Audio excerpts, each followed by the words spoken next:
Quinta corsa dall'Arcoveggio, confronto per cavalli di 4 anni sulla distanza del miglio, sono 11 al via, 1 Cometa, 2 Cocoon Club, 3 Charlie SM, 4 Capitano Sun, 5 Califfo Griff, 6 Celiaz. Seconda linea, 7 Casanova Adri, 8 Caipirinha Fi, 9 Coda di Lupo, 10 Cooper GV, 11 Creed Matley, pronostico che vede Celiaz favorito numero 6 dello schieramento al rientro. In partenza Capitano Sun veloce, lo è anche Celiaz, fra i due svelto anche Cooper GV. Numero 9 Coda di Lupo, tanto sbaglia Coda di Lupo e all'esterno Celiaz si presenta presto su Capitano Sun, va e ottiene strada in 200 metri.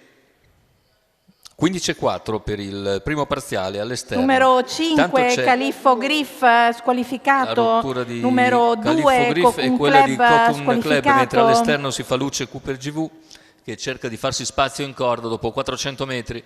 Celiaz e Cooper GV alle prese, Cooper non riesce per il momento ad accodarsi e dopo 500 metri va gradualmente in schiena al battistrada.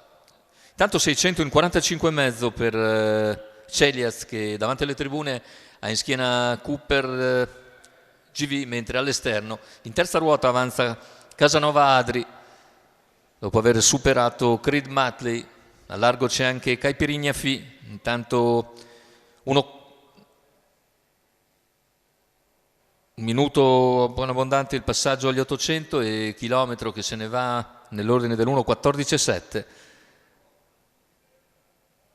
Seconda posizione ora per Casanova Adri, che ha sopravanzato gli avversari, si è messo direttamente in schiena a Celiaz.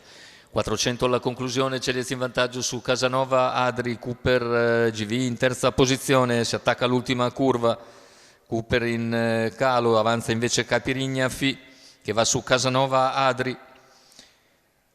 Casanova cerca anche di anticipare per portarsi nuovamente su Celiaz, che imbocca al comando la dritta d'arrivo. Celiaz in vantaggio a 100 dalla conclusione, allunga ancora Celiaz nel finale. Casanova Adri in lotta con Caipirinha Fi conquista il posto d'onore, vittoria per Celiaz, buona la prima per Olga Lerelt e Roberto Vecchione.